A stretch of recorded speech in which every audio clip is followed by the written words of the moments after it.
ഇപ്പൊ ഐസിയുവിന്റെ മുമ്പിൽ നിൽക്കുന്ന ആ അമ്മയുണ്ടല്ലോ, ജീവിതകാലം മുഴുവൻ കരഞ്ഞു തളർന്നൊരമ്മയാ അത്. അതിനൊക്കെ നിങ്ങളും നിങ്ങളുടെ മോനും ദേ ഇവളും ഒക്കെ ഉണ്ടല്ലോ ഇനിയാ അനുഭവിക്കാൻ പോകുന്നേ.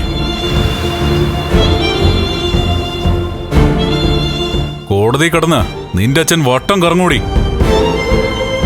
എന്റെ അമ്മാവന്റെ കൊട്ടേഷൻ ഏറ്റെടുത്തിട്ടാ എന്റെ അച്ഛനെ പ്രതാപൻ കൊന്നത്.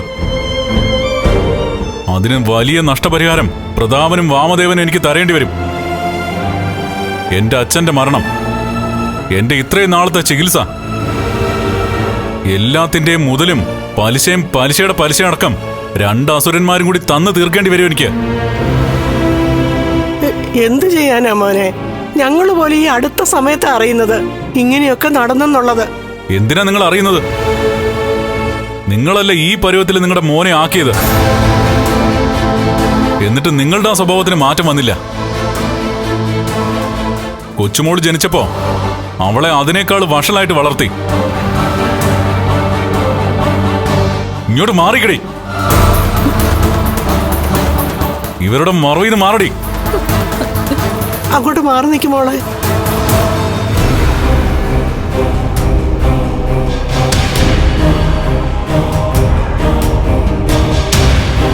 തല്ലരുത്.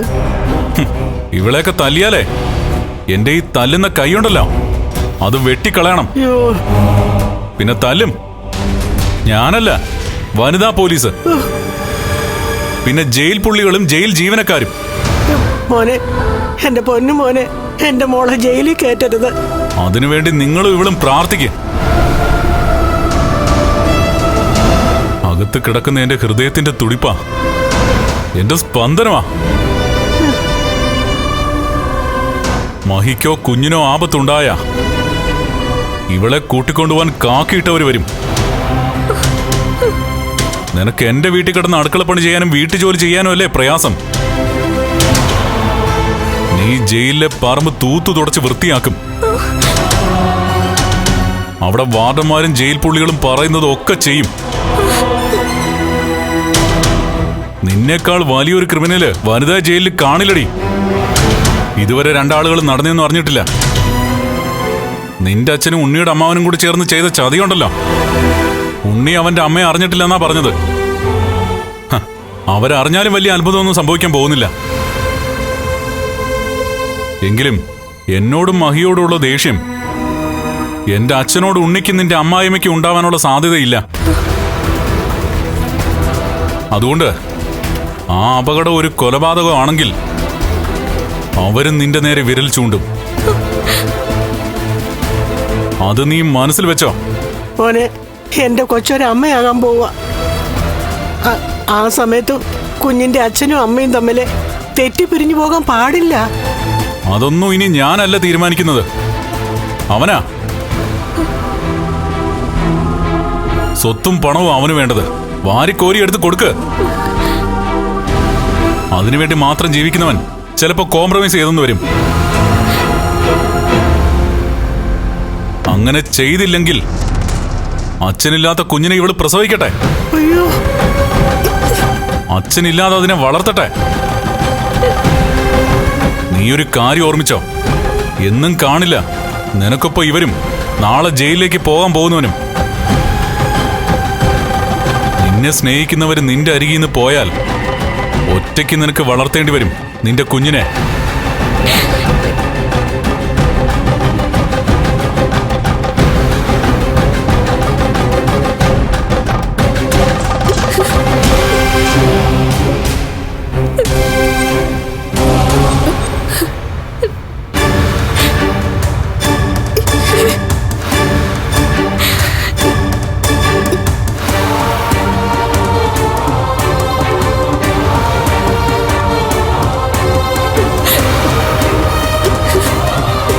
മോളെ, അതുകൊണ്ടാ ഞാൻ പറഞ്ഞത് കുഞ്ഞിനെ കളയാന്ന്. അയ്യോ, ചുമ്മാ ഇരിക്കുന്നുണ്ടോ?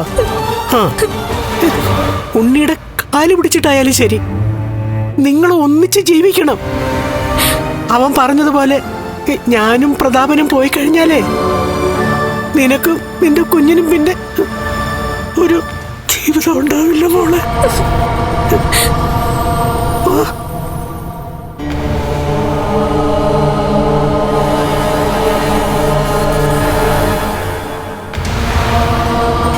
തന്നെ മഹാലക്ഷ്മിയെ ഓപ്പറേഷൻ തിയേറ്ററിലേക്ക് മാറ്റും. ഇന്ന് തന്നെ സർജറി ഉണ്ടാവും. ഡോക്ടർ, എന്റെ മഹിക്കും കുഞ്ഞിനും കുഴപ്പമൊന്നും ഉണ്ടാവില്ലല്ലോ അല്ലേ?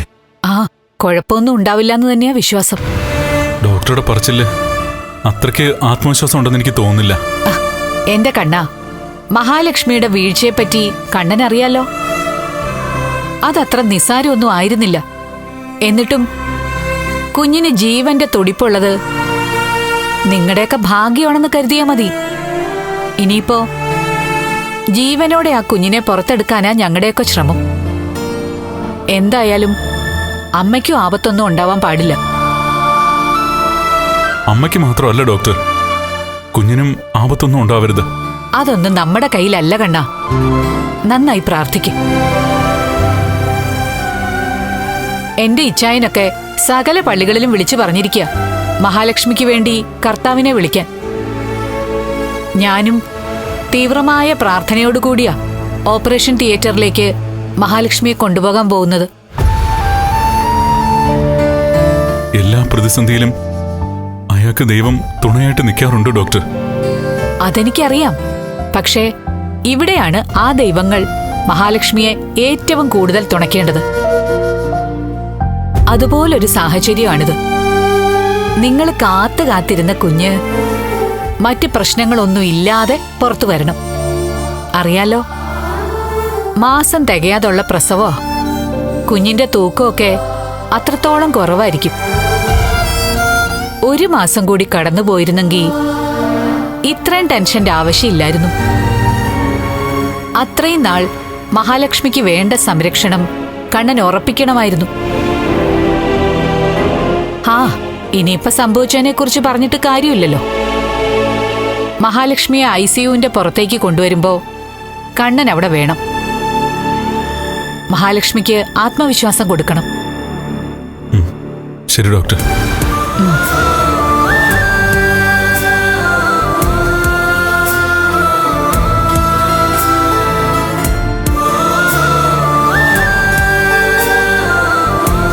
ദേഷ്യം വന്ന എന്തും ചെയ്യാൻ മടിയില്ലാത്ത കൂട്ടത്തിലാ കരുണ. അങ്ങനെയുള്ളപ്പോ അവളെ മര്യാദ പഠിപ്പിക്കാൻ ശ്രമിക്കരുതായിരുന്നു. ഈ ജന്മം അവളെ നല്ലവളാക്കാൻ പറ്റില്ല മോളെ. അതൊക്കെ പറ്റും. അവളുടെ അച്ഛനങ്ങ് ജയിലിലേക്ക് പോയി കഴിയുമ്പോഴേ അവൾക്ക് മാറ്റങ്ങൾ വന്നു തുടങ്ങും. ആവശ്യങ്ങൾ പറയുന്നതിന് മുമ്പേ സാധിച്ചു കൊടുക്കാൻ അടുത്ത ആൾക്കാരുള്ളപ്പോഴാ ഈ അഹങ്കാരവും വാശിയും ഒക്കെ ഉണ്ടാവുന്നത്.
പ്രാർത്ഥിക്കെല്ലാരും.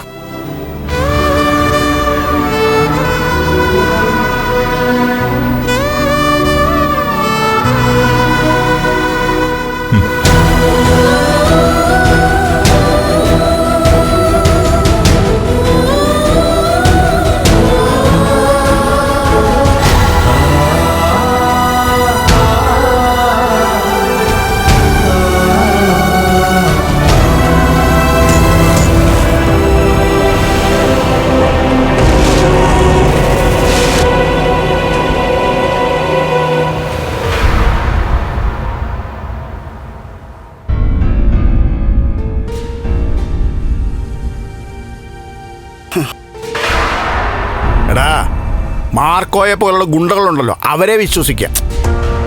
പക്ഷെ നിന്നെ പോലെ നേരും നെറിയില്ലാത്തവരെ ഒന്നും ഈ ജന്മം വിശ്വസിക്കാൻ പറ്റത്തില്ല. എടോ വാമ, നീ ഒന്ന് വായടച്ച് വെക്കടാ.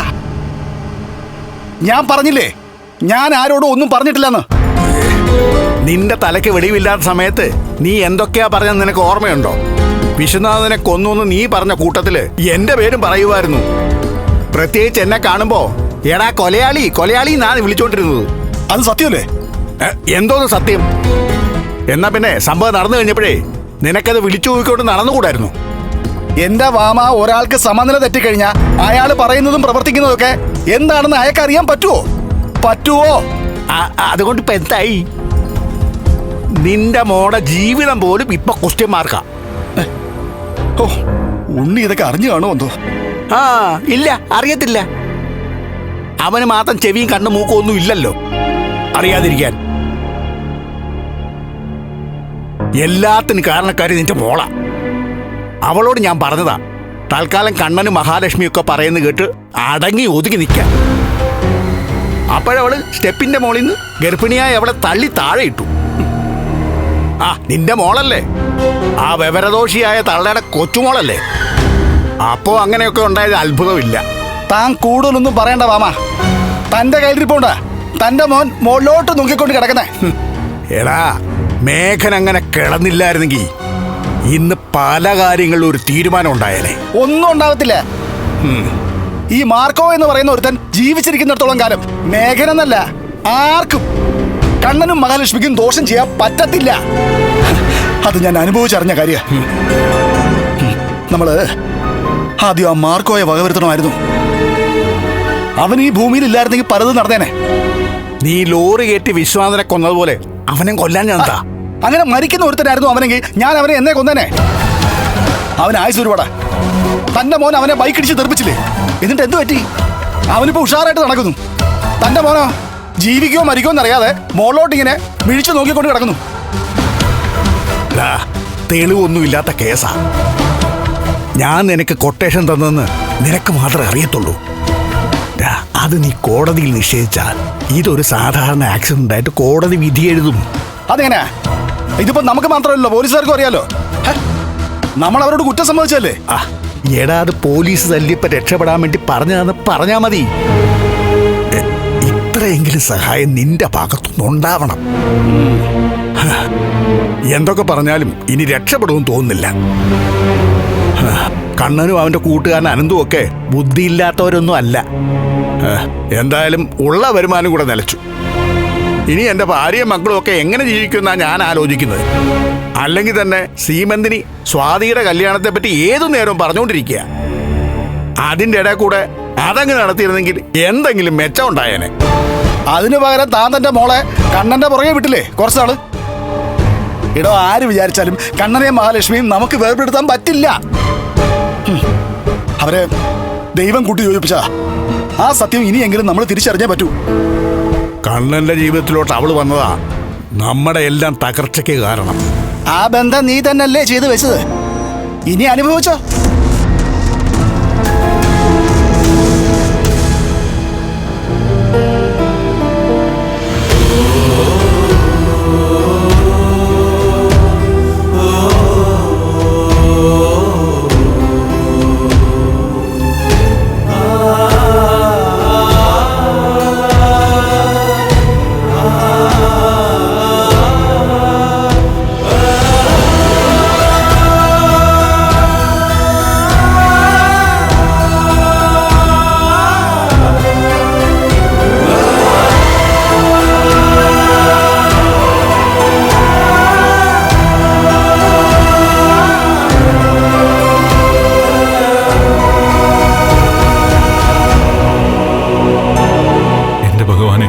അമ്മയും കുഞ്ഞും അത്യാസന്ന നിലയില. അവർക്ക് ഒരാപത്തും ഉണ്ടാവരുതേ.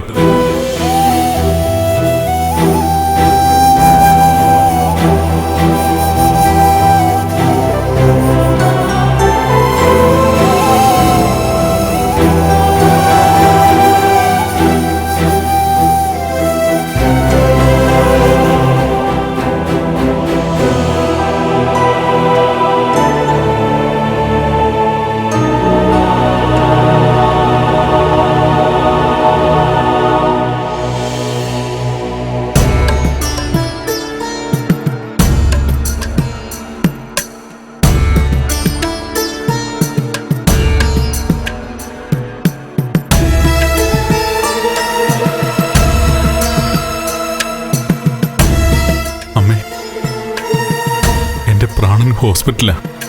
അറിയാം മോനെ, കാര്യങ്ങൾ കുറച്ച് പ്രയാസമാണ്. എന്നാലും നമുക്ക് പ്രാർത്ഥിക്കാം. അമ്മ പ്രയാസമാണെന്ന് പറയുമ്പോ അതിനേക്കാൾ പ്രയാസം ഞങ്ങൾക്കൊക്കെ. കാരണം അത്രത്തോളം കാര്യങ്ങൾ കഠിനമാണെങ്കിൽ മാത്രമേ അമ്മ ഇങ്ങനെയൊക്കെ പറയൂ. സത്യങ്ങൾ എപ്പോഴായാലും പറയണമല്ലോ മോനെ. ആ കുട്ടിയുടെ വീഴ്ച അതുപോലെയായിരുന്നു. പ്രസവം വരെ മോന്റെ ഭാര്യയെ ആ വീട്ടിൽ നിർത്തേണ്ട കാര്യമില്ലായിരുന്നു. ദൈവം തന്നെ മഹാലക്ഷ്മിയെ അതിന്ന് മാറ്റിയതാ. മോന്റെ കൂട്ടുകാരനും ഭാര്യയും ഈ നാട്ടിലെത്തിയത് തന്നെ ഒരു ദൈവ നിയോഗമായിരുന്നു. എന്നാ പിന്നെ പ്രസവം വരെ അവർക്കൊപ്പം തന്നെ ആ മോളെ വിട്ടാ പോരായിരുന്നു. അല്ലെങ്കിൽ പിന്നെ ആ മോൾ അവിടെ ഉള്ളപ്പോ മോനും അവിടെ ഉണ്ടാവണമായിരുന്നു. നിങ്ങൾ ഒന്നിച്ചില്ലെങ്കിൽ ആ കുഞ്ഞിനും അമ്മയ്ക്കും അപകടമാ. പ്രാർത്ഥിക്കണം, മനസ്സുരുകി. അത് പിന്നെ എന്നോട് പ്രത്യേകം പറയേണ്ട കാര്യമുണ്ടോ മോനെ? മോൻ പൊയ്ക്കോ. ഇന്നത്തെ ദിവസം ഞാൻ നിങ്ങൾക്ക് വേണ്ടി മാറ്റിവെച്ചിരിക്കുക.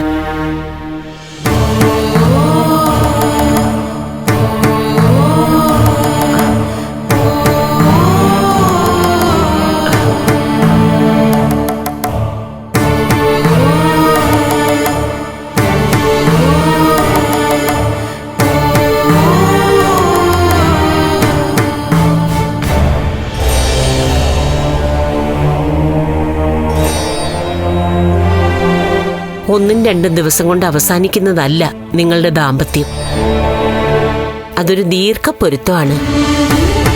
പക്ഷേ കുഞ്ഞിന്റെ ജനനമാണ് എന്നെയും ആശങ്കപ്പെടുത്തുന്നത്. കുഞ്ഞില്ലെങ്കിൽ പിന്നെ മഹിയില്ലല്ലോ. ഞാനും അറിയാം. അതറിഞ്ഞുകൊണ്ടാണ് ഞാൻ ഇന്ന് ധ്യാനത്തോടെ ഇവിടെ ഇരിക്കാൻ പോകുന്നത്. മോൻ ചെല്ല്. ആ മോള് കണ്ണു തുറക്കുമ്പോഴൊക്കെ മോൻ അടുത്തു വേണം. ശരിയമ്മേ.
സ്വാമി, അടുത്ത തവണയും 41 ദിവസം വ്രതമെടുത്ത് കാൽനടയായിട്ട് ഞാൻ സന്നിധാനത്ത് എത്തിക്കൊള്ളാമേ.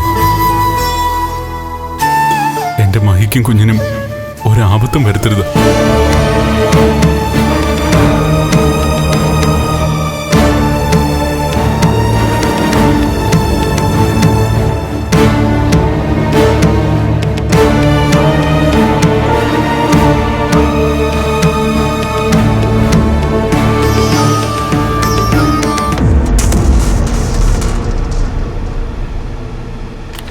നമസ്കാരം സാർ.